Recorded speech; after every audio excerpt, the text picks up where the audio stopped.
Former recruiting guru, Coach Bill Conley, on the live line with us right now. And, Bill, I'm just going right for the jugular this morning. I'm supposed to ask you about your necklace. Oh, well, I have to do a little bit extra bridges during this week because there's about 8 or 10 of them that kind of pull my head down a little bit, those gold pants.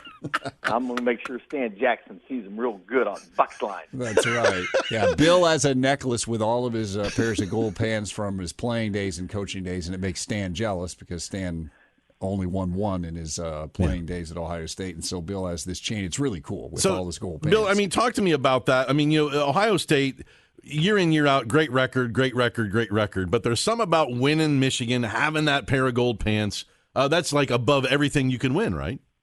Oh, absolutely. Like I told Matt the other day, the Michigan-Ohio State game, that is a season in itself. Doesn't matter what else is going on in the world. For that day, there's one job at hand. Beat the guys up north. Yeah, that's what's cool about this week, Joel and Bill. We've talked about it all year, the playoff seedings, and it all is important. I don't want to diminish that. Of course, you want to finish this off, and so you can be number one going into the postseason playoffs if you're able to get there. But, Bill, this week, that stuff's like a backseat. This week's about, forget all that stuff. It's about just beating Michigan, isn't it? Oh, yes, the 365-day bragging rights. That's what it's all about. Hey, and Joel, you got to make sure nobody at the studio is wearing khaki pants this week. Well, we're not really much of a khaki group, so I think we're safe on that. Yeah, I think you're right.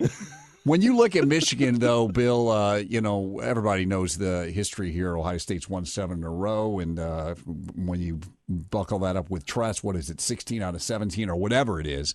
But this Michigan team seemed to be having a lot of trouble early in the year. They seem to be, to me, Joel was asking me, is this going to be Ohio State's toughest test? I said yes, because A, they're on the road, and B, Michigan looks like they're playing good football. What's your read on Michigan right now? Yeah, you're right, Matt. The last 4 games, they've outscored their opponents like 166-45, and they haven't given up more than 14 points the last 4 weeks. And Patterson's thrown for over 300 yards in both games. So here's a guy that's been around forever. He's finally learned how to throw the ball, I guess. But, man, I tell you, he's had a lot of success. But the key to Michigan, of course, is their defense. And they haven't given up those more than 14 points the last 4 weeks. So we got to find a way of keeping the ball and moving and scoring points. And we know, knock on wood, my gosh, you can't turn it over in your own territory up there. Well, the key to that then is just let J.K. do his thing, right? If keeping the ball and moving it forward and running out time, that's right up J.K.'s alley.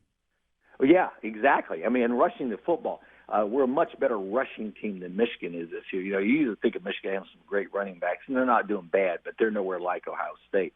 They're like 7th in the conference in rushing or something like that. And so, keep the ball, rush it, but and Justin Fields, let him do his thing because, man, that guy is a deliverer of big plays when you need him to.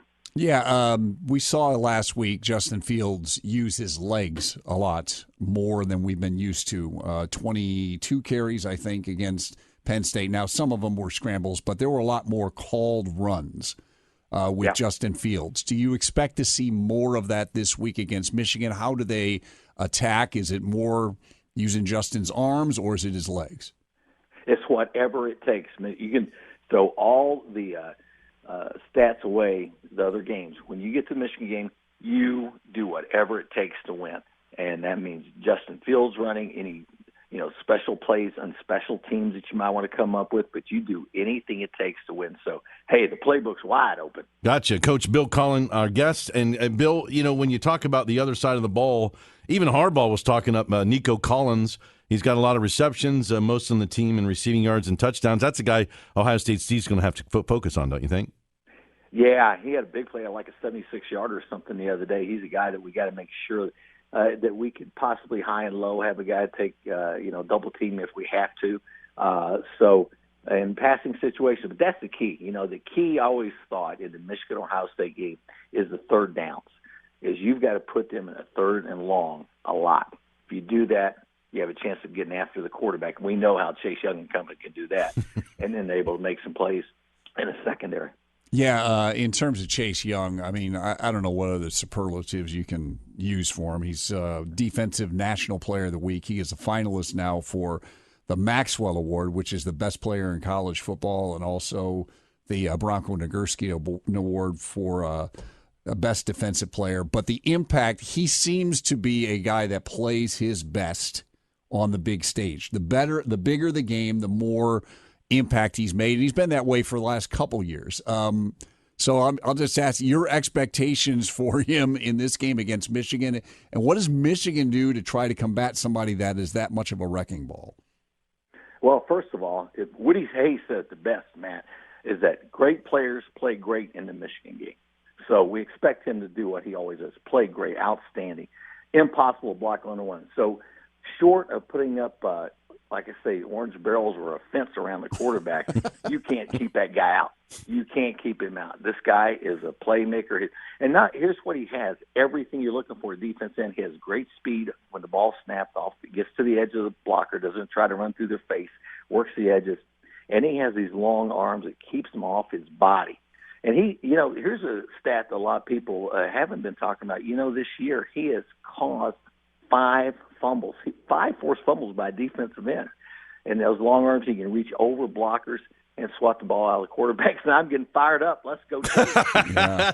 Hey, we're all fired up for this one, Bill. It's going to be a great game, and we're going to listen for more coverage out of that guy right there, Bill Conley, along with sports director Matt McCoy on News Radio 610 WTVN.